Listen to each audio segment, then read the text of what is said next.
In the glittering, treacherous world of old Hollywood, secrets were currency, and silence was a shield. For the biggest stars, a carefully built image was everything, a fragile mask, hiding the messy, often painful truths of their private lives. But some secrets were more dangerous than others, capable of not just ending a career, but maybe even a life. And in the winter of 1976, one of Hollywood's most beloved rebels, Sal Mineo, was brutally silenced. Following his tragic murder, a legend grew that Sal Mineo was getting ready to do the unthinkable, expose a secret list of his powerful, closeted lovers. This wasn't just gossip. It was a story of a potential earthquake that threatened to shatter the very foundations of Hollywood's fantasy. The names on this supposed list weren't just anybody. They were icons, men whose public images as paragons of masculinity were worth millions. This is the story of the names Sal Mineo took to his grave, the dangerous truth about Hollywood's hidden history, and the conspiracy theory that someone was willing to kill to protect it. On the cold night of February 12, 1976, actor Sal Mineo pulled into the carport beneath his West Hollywood apartment. He was coming home from rehearsal for a play, P.S. Your Cat is Dead, a show he hoped would finally resurrect his stalled career. He was only 37, but he'd already lived several lifetimes in the harsh glare of the public eye. As he walked through the dimly lit alley, his cries for help suddenly cut through the night. But by the time anyone reached him, it was too late. Sal Mineo was dying from a single, fatal stab wound to the heart. The initial investigation was a mess of confusion and rumor. Detectives found money in his pockets, which didn't quite fit the theory of a simple robbery gone wrong. Whispers started swirling, quickly turning into screaming headlines. Was it a crime of passion, a drug deal, or something much more sinister? The media, latching onto Mineo's bisexuality, painted lurid pictures of a seedy underworld, suggesting he was killed by a jilted lover. For years, the murder remained a chilling Hollywood mystery, feeding a dark conspiracy theory that Sal Mineo wasn't the victim of a random mugger, but of a calculated hit, an assassination designed to shut him up for good. The question wasn't just who killed Sal Mineo, but what did he know?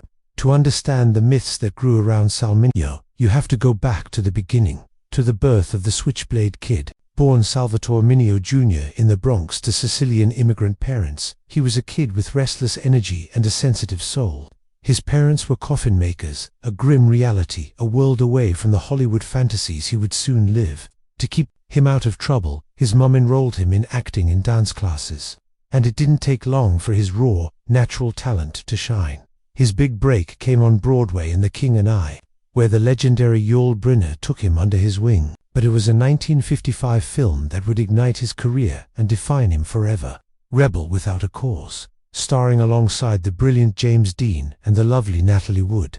Mineo played Plato, a lonely, troubled teen, desperate for connection. His performance was a revelation. It was heartbreaking, vulnerable, and earned him his first Academy Award nomination for Best Supporting Actor at just 17. Overnight, Sal Mineo was a teen idol, his face plastered on magazines, his name screamed by fans. He was the sensitive bad boy every girl wanted to save. He followed it up with another Oscar nomination and a Golden Globe win for the 1960 epic Exodus. Before he was even 22, he'd hit a level of fame most actors only dream of. But behind the meteoric rise, a darker reality was taking shape. The Hollywood studio system of the 1950s was a machine that built stars, and that machine ran on a strict, unforgiving moral code. Stars were studio property, their lives managed down to the last detail.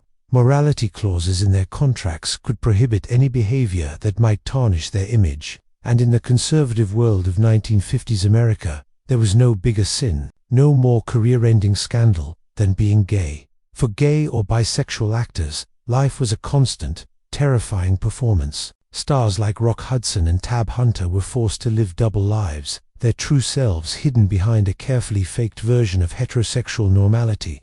Studios became masters of illusion, arranging fake romances and even lavender marriages to protect their box office value. To be outed was to be finished. This was the world Sal Mineo was thrown into. While the public saw the charismatic teen idol, a very different story was unfolding in private. Mineo was beginning to understand that his attractions weren't just limited to women.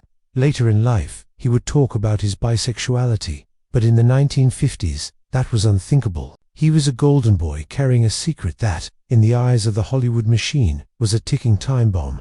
The very sensitivity that made him a star on screen made him a liability of it. In the gilded cage of 1960s Hollywood, appearances were everything. For a star like Sal Mineo, keeping up the illusion of a conventional life wasn't just a good idea, it was a job requirement. The public wanted romance, and the studios were happy to script love lives just as carefully as they scripted their movies. Mineo's most significant public romance was with the beautiful English actress Jill Harth. They met on the set of Exodus in 1960, and their on-screen chemistry quickly turned into a real-life love affair. For years, Sal and Jill were the picture-perfect couple, young, talented, and seemingly head over heels in love.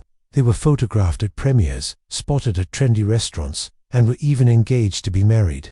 This relationship was Mineo's public shield, the studio-approved face of his personal life. It was a real romance with genuine affection, but it also masked a more complicated truth.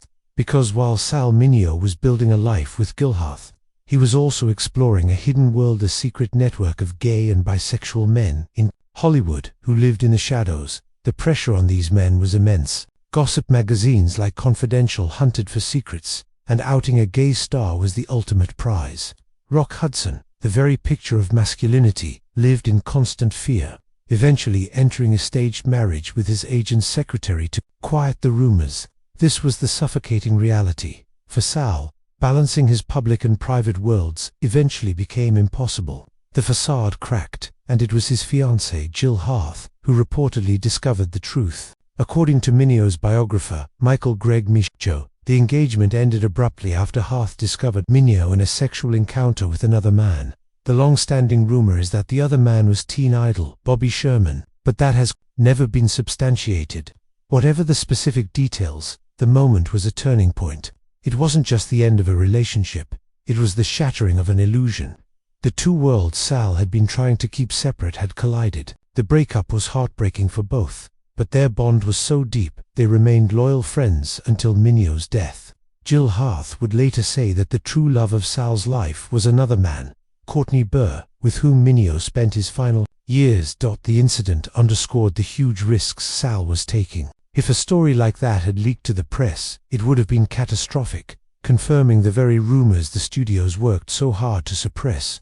It was a sign that the mask was slipping. As the 1960s wore on, Sal would find himself drifting further from the Hollywood mainstream, increasingly unwilling to play the part the industry had assigned him. The idea of a physical list that Sal Mineo was about to leak is likely a myth, a piece of folklore born from the tragedy of his murder. But the idea of the list, a collection of secret lovers whose identities could shatter Hollywood's image of masculinity, is very real. This list existed not on paper, but in Sal's memory and in the stories he told his closest friends. At the very top of that symbolic list is the name that haunted and defined Sal Mineo, James Dean. Their connection was forged on the set of Rebel Without a Cause *, and it was immediate and intense. On screen, their characters, Plato and Jim Stark, shared a bond electric with unspoken desire. Mineo later confirmed he deliberately played Plato as being in love with Jim, a revolutionary piece of subtext. In 1955, he channeled his own admiration for Dean into the performance, creating one of the first memorable, if coded, gay characters. In mainstream American cinema, off-screen their relationship was the subject of endless speculation. James Dean's own sexuality is still debated by biographers, but it's clear he took the younger Mineo under his wing. They were inseparable during filming. So, was it more than friendship? According to Mineo's biographer, there's no evidence they had a sexual relationship. Mineo himself later said that, if he'd understood at that age that a man could love another man, it would have happened.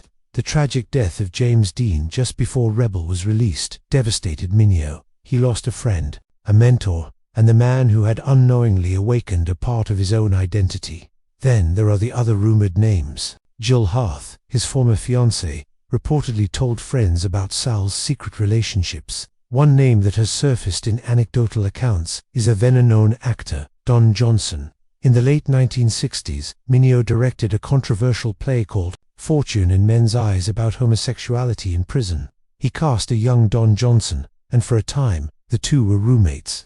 Some accounts claim their relationship was more than professional. And of course, there's the persistent rumor about Bobby Sherman being the man who ended Sal's engagement. Like so many stories from this era, it exists in a gray area between confirmed fact and rumor. But it speaks volumes about the impossible choices these men faced: embrace a forbidden love and risk it all, or retreat into the closet for a career. In a candid 1972 interview, Mineo himself hinted at how widespread these secrets were. When asked about his sexuality, he cheekily remarked, "Everyone's supposed to be bi." Starting way back with Gary Cooper, and on through Brando and Clifton Dean, and Newman and "You Want Me to Stop?" It was his way of saying the world the public saw was a fabrication. He knew the secrets, he knew the names, and his growing willingness to speak his own truth made him a dangerous figure to the old guard. The transition from the 1950s to the 1960s was tough on Sal Mineo's career. The very switchblade kid image that made him a star now boxed him in.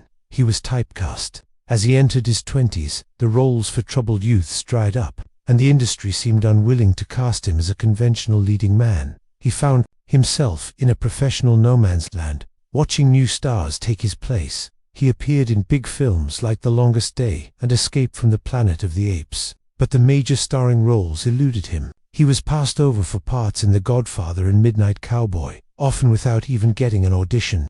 He was pushed into playing villains or exotic characters, a humbling turn for a two-time Oscar nominee. But as his Hollywood star faded, something else happened. Sal Mineo started to shed the skin of the person he was pretending to be. With less to lose, he found a new freedom. He poured his energy into the stage, directing bold, controversial plays like Fortune and Men's Eyes that were unapologetically honest about sexuality. He was finding his own voice again. This culminated in a quiet but radical moment in 1972. In an interview with writer Bowes Hatler, Sal Mineo publicly discussed his bisexuality. It's hard to overstate how unusual this was at the time. While it wasn't a major news event and didn't have the impact of a coming-out story today, it was still a huge risk. For an actor of his generation to speak that openly was almost unheard of. He didn't seem tortured, he seemed comfortable. When asked about the rumors that had followed him, he didn't flinch. "What's wrong with being bi?" he asked. This act of dangerous honesty put him in a new category. He was no longer just a man with secrets. He was a man who had shown he was willing to share them. To the powerful, closeted men of Hollywood, some of whom may have been part of his past, this must have been terrifying. Sal wasn't playing by the rules anymore. He was living his truth, fueling the fear that he might start telling the truths of others. The night of February 12, 1976, should have been just another night. Sal Mineo was coming home from work. Rehearsals for P.S. Your Cat is Dead were going well, and he was genuinely excited, believing the role of a charismatic bisexual burglar would finally put him back on top. After years of struggle, it felt like things were finally turning around. He pulled into the carport of his apartment on Holloway Drive in West Hollywood. As he walked toward his apartment, the routine of his evening was shattered by sudden, brutal violence. In the dark alley, he was ambushed. Neighbors heard a man cry, "Help! Help! Oh my God!" followed by screams. One neighbor rushed to find Mineo staggering, bleeding from his chest. He collapsed and was dead within minutes, his life ended by a single stab wound to the heart. The aftermath was chaos. The LA Sheriff's Department arrived, and the investigation began. The initial findings were confusing. Robbery was the obvious motive, but Mineo's wallet was still on him. This detail immediately led investigators and the public to speculate that the motive was something more personal. The press descended, and the narrative spun out of control. Seizing on Mineo's bisexuality, the coverage became a storm of homophobic speculation. Headlines suggested a sex killing by a jilted lover from the gay underworld. His home was searched, and when investigators found photos of nude men, it only added fuel to the fire, solidifying a sordid, false narrative in the public's mind. For 2 long years, the case went unsolved, which only allowed the conspiracy theories to grow. The idea that Mineo had been silenced by a powerful Hollywood figure to stop him from naming names became a popular theory. It seemed more plausible to many than a random act of violence. How could a star like Sal Mineo be killed so senselessly? The image of a powerful Hollywood cabal protecting its secrets was compelling. It fit the narrative of Sal's life. the rebel who knew too much and finally paid the price. For 2 agonizing years, Sal Mineo's murder remained a cold case, feeding the narrative that he was the victim of a targeted hit. But the truth was far less cinematic and far more senselessly tragic. The break came from a jail in Michigan. An inmate named Lionel Ray Williams started bragging to other prisoners that he was the man who had killed Sal Mineo. Authorities were skeptical at first. Eyewitnesses at the murder scene had described the attacker as a white man, but Williams was black. But as investigators dug deeper, the pieces fell into place. Williams's wife told police he had come home on the night of the murder with blood on his shirt. Then, a photo of Williams surfaced where he had processed hair, dyed brown, matching the eyewitness descriptions. The final, chilling confirmation came when the medical examiner found that a cast of the unique knife wound matched the description of a knife. Williams's wife said he owned. Lionel Ray Williams was tried, convicted of the murder of Sal Mineo, and sentenced to life in prison. He had a long criminal record and claimed it was just a botched robbery. He said he had no idea who Sal Mineo was. He just saw a man parking his car and saw a target. The official investigation concluded this was not a conspiracy or a hate crime, but a random, meaningless act of violence. The resolution of the case was a somber and unsatisfying end to a story that had been defined by so much drama. It stripped away the myth and conspiracy, leaving a stark, painful reality. Sal Mineo wasn't killed by a shadowy Hollywood executive. He was killed by a street criminal in a robbery gone wrong. The tragedy wasn't that he was silenced for what he knew, but that his life, which was finally on an upward path, was cut short by pure random chance. The golden age of Hollywood was full of stories like Sal Mineo's tales of incredible talent, hidden truths, and heartbreaking ends. These are the histories that often get left in the shadows. If you believe these stories deserve to be told, and you find the hidden side of Hollywood as fascinating as we do, please hit the like button. To make sure you don't miss our next look into the industry's secrets, subscribe to the channel and ring that notification bell.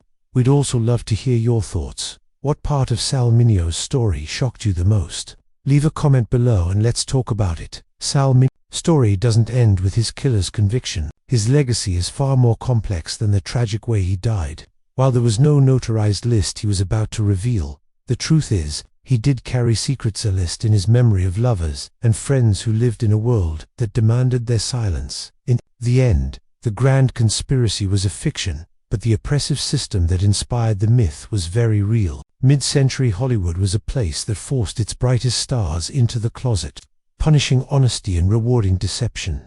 Sal Mineo was a casualty of that era, not because it hired a hitman, but because it marginalized him and made him feel like an outsider for daring to be himself. He was one of the first actors of his stature to publicly acknowledge his bisexuality, a quiet act of rebellion decades ahead of its time. He was a pioneer who chose authenticity, even when it cost him professionally. The ultimate tragedy of Sal Mineo is not that a conspiracy silenced him, but that he was killed at the very moment he was reclaiming his voice. He was happy, in a loving relationship, and on the verge of a creative rebirth that was stolen from him.